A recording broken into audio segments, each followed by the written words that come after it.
Artificial intelligence voice acting in Skyrim porn mods. The future of video gaming, yet again, happens to be Skyrim. Which is both absurd and somewhat fitting at the same time.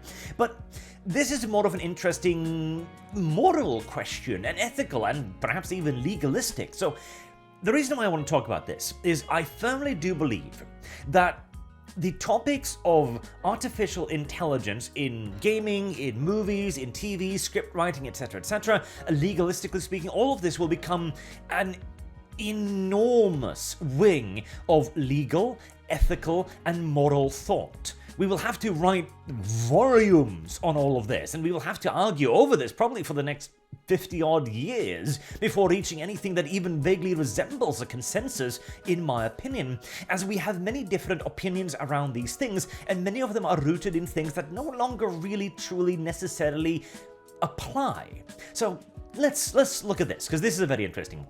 So this is an article in response to a tweet where a person points out that many non-safe for work mods made in Skyrim, which, in case you didn't know, has a vast collection of pornographic mods of all shapes and sizes, and fur percentages, yes indeed.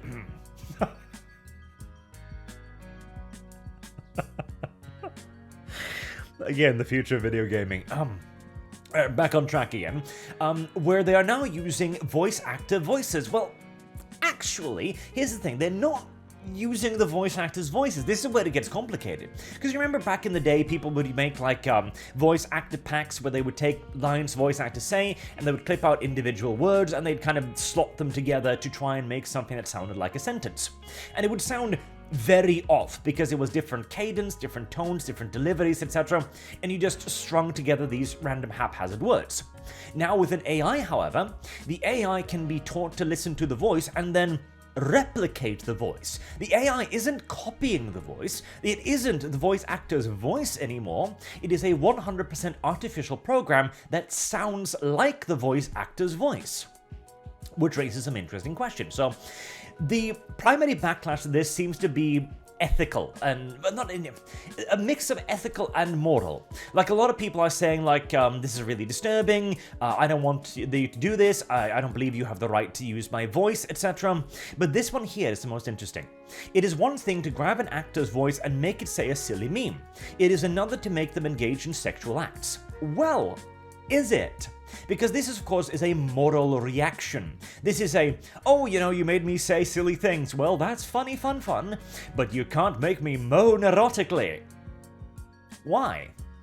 Well, presumably, it is because the latter is damaging to somebody's reputation. Because if something that seemed like a sex tape emerged from a certain voice actor, that would probably damage their reputation. But surely that's already covered under defamation laws, right? Because you are creating fake content of a person to try and smear them. Well, whether or not you're trying to smear them, the effect is the same. So that even then doesn't mean you actually have the right to your voice, which is the interesting thing. Because they mentioned several times here that the AI is copying their voice. Well, again, actually no. Because the AI isn't taking something you said and then using that bit. It is merely learning how to impersonate you. So, is a tribute band, for example, to Kiss, singing Kiss songs, is that a copyright violation? Kind of, but it's not really enforced. Is an impersonator a violation of your rights? If I, for example, could make a voice that sounds perfectly like a voice actor's, would I be in violation of their copyright? Or would they be in violation of my copyright? Who had the voice first? How similar do they need to be? If the AI changes like 1 octane higher or lower, is it then a unique item? What if it then sounds like somebody else? Is it then a violation? Who even knows? I would lean towards no. You could argue that you have a copyright over the data used to train the AI, but then you have to prove that it was actually the data used to train the AI in the first place, and you need to specifically go, oh, this was the data you used. This is a violation of my copyright over that, or my intellectual property, etc. And even then, do you have an intellectual property right to your voice? Who even knows? I did like a 5-minute Google search on this and I couldn't find anything specific, as There are, of course, laws around recording, which vary from every 5 feet you step, really, in the modern world. In some areas, you can record other people willy-nilly with no consequences. In others, you need one-party consent. In others, you need two-party consent, so both people talking. In some parties, you can't record people regardless. Others, you need to tell them to do your recording. In other areas, you're allowed to, write down what they're saying, but not record them, etc., etc., etc., etc. It's a quagmire and a half. But it also then adds in some other interesting things. So one of the things I was thinking in my head whilst reading this article was, okay, so I think probably the AI voice should be separate to the voice actor and should be considered as legally separate from the voice actor unless you can prove that it used your voice specifically and purely to create the biometric data. And even then, we then need to talk about the legalistic right to that data, I presume. But if, however, you made a false pretense, so you pretended to be this person, or you pretended to have their assent, or alluded to having their assent, then that would probably be a much bigger issue. If you created, and I swear to God, in my head, I was thinking to myself, so surely, if you were to make a Why Black Holes Suck by Morgan Freeman as a documentary, you should be sued to oblivion, right? Because you say, by Morgan Freeman. And then the article, I don't remember where it was right now, but it mentions quite specifically making Sir David Attenborough read Warhammer lore. I was like, is that a thing? And I searched it up on YouTube, and yes, it is a thing. See, here's the thing. My ethics now is also a little bit of a bind here, because part of me wants to show you the account, and the account Patreon, which uses Sir David Attenborough's actual face in it, and I'm like, this has got to be illegal, because this is willfully misleading, surely. But at the same time, I don't want to get anybody in trouble on YouTube. So, I'm not. We shall simply... I don't know. Because that is the thing, isn't it? Because, okay, let's say, and I think this is fair enough, that you can probably argue that you have some sort of creative right over the AI synthesized voice you've made, because you need to make a program around it, I'm presuming here, right? So you could probably claim some sort of ownership over that, I'm guessing, but you would then have to name it something else. You couldn't call it Attenborough, for example, because that is a famous person, it is a recognized person, it is a person who has a brand and is, well, he's paid literally for his name more so than anything in the realm of documentaries. If you then, well, call yourself by that name or even use his likeness, that would seem like a pretty big problem. But if you take a voice actor line and you don't call it name of voice actor, you call it Clarence, for example. Okay, and you maybe even mess around with Clarence's voice a little bit, so it sounds a little bit louder or a little bit lower. Do you own that? Again, we return to the argument of whether or not you own the biometric data, I guess, the recording data, but I would lean towards possibly. Though, even then, you should probably make it very clearly distinct. It is a very interesting topic, because again, how much impersonation is copyright infringement? How little impersonation is fair use, you know? Because already, these voice lines are already out there. They're already in the wild. Anyone can record them, anyone can hear them, anyone can play Skyrim, and when they've bought Skyrim, they have access to Skyrim as a product. It will be the same like a Let's Play, for example. When I make a Let's Play, I absolutely claim the rights over that Let's Play. That's mine, I created that. But I couldn't claim the rights over an individual snippet of it necessarily if it was used in the form of commentary, which is again fair use. It's the same for movies. Theoretically, I could take clips of a movie, upload it to YouTube, and commentate over it, and that would be fair use because it is transformative. Which again, I suppose we return then to the argument of transformative. Is merely creating a synthesized voice acting pack transformative, or is it merely copying anything, even though it is not actually the voice actor saying the words? Then we could also make the utility argument, of course.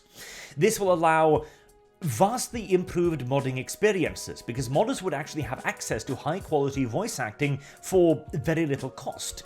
But then you make the ethics argument from the voice actors going, yeah, but wouldn't this render us obsolete? At which point you can then counter, if this is enough to render you obsolete, are you really that valuable in the modern world after all? Shouldn't you be able to compete with your performance? Shouldn't a professional voice actor performance always beat out a synthesized voice? Which I did listen to a few examples, and they do sound very flat and wrong pitched, as if they don't quite fit into the Skyrim's setting, you know? It sounds like they were reading a completely different script, in a completely different setting, in a completely different world, if you get my drift. So damn. It is really interesting, isn't it? See, this is one of those videos where I am genuinely very interested in hearing you guys' feedback down in the comment section below, because I can't really quite make up my mind on it. On the one hand, if you've made the bot, then I feel like you have made the bot, right? You've created, to summarize all of this down, you have created the piece of software that is capable of speaking. Okay. Then making that bot speak must surely also be your stuff, right? Because you have created it. You are creating the sounds it makes. So surely this would kind of loop double back again to the voice actors claiming that they own their own voices, because it is obviously something they create. When they speak, they create the sound. Well, you've created the bot that now creates the sound. Do we differentiate because one is created by a human and one is created by a bot? Maybe we should. In all due honesty, probably we should. Do we then differentiate on how many steps? Like, can you be allowed to create a bot that then makes the noise? Or can you not be able to create a bot that creates a bot that then creates the noise? Who knows? And if you then use it transformatively, so you teach the bot to speak like Morgan Freeman, for example, but then you change his voice so that it is audibly not quite Morgan Freeman, but indicative of Morgan Freeman, like a younger version of Morgan Freeman, for example. Is that okay? And then you name him Clyde, or whatever. What if you take Arnold Schwarzenegger's voice? What if you teach an AI based on now non-copyrighted content? If you take, for example, abandonware, stuff that has been out for so long that it no longer has any copyright protection. Let's say, for example, that in the future Terminator becomes like free source, for example. And you take Arnold Schwarzenegger's voice as the Terminator, and you train a bot on that. Since there is no original copyright any longer, is that bot free of it? Can that be a standalone bot? Or is it still Arnold Schwarzenegger's voice, and therefore he owns it? And then, of course, there is also the moral aspect of defamation. Like, this is wrong on every level, and I understand that too. If you hear your own voice being used for things you personally disapprove of, that can absolutely seem like a violation, and no question about it. It probably even is, legally speaking, but how would you make that argument? Again, defamation would probably be the best case scenario, as you could argue that it is damaging to your reputation. Damn. It's a bit of a what came first, the chicken or the egg? Though in this case we can provably show that the chicken came before the egg, because the chicken is already speaking and he has a reputation for speaking, and he has a, well, labor record of speaking for money. Maybe you would even have to differentiate between people who did it professionally and people who don't do it professionally. People who have the copyright. Maybe you will have to actually write this into agreements in the future. You need to specify, no, you can't use this performance for any sort of AI, regardless of who is using it. Because of course, normally you would have to have a contract with the person in question for it to be valid. But in the case of this, well, neither party knows of the other, really. The voice actor doesn't know of the modder, and the modder only tangentially knows of the voice actor, if at all, since in all due likelihood he simply took the voice files from the game and then used those to train the AI. I have no idea if you think this is as fascinating as I do, but I absolutely adore this kind of nonsense. Because this is some real cool brain teasery shit, isn't it? And we are barely scraping the top of the iceberg of AI in terms of ethics, morality, and hell, economics as well. Because maybe if you make a voice actor mod based on a voice actor, maybe they should be owed a piece of it? Maybe you should be having to get a license from them and so on? Do seriously tell me what you think in the comment section down below. I'm not even begging for interactions here to boost the old algorithm. I am genuinely interested because this is a fascinating evolution of artificial intelligence, and it is also one that will enormously benefit modding. People can now create fully voice-acted mods, fully voice-acted storylines, fully voice-acted companions easily, cheaply, and flexibly, which would be an enormous benefit for, well, moi, but would also be an enormous detriment for the voice actor. Who's to say which one should benefit more, or if the benefit cost even comes into the question here? Anywho, I'll wrap it up there and leave it to your consideration. Until next time, I've been Arch. Thank you all very much for watching, and I do hope to see and hear from you very soon. Until then, have a good day.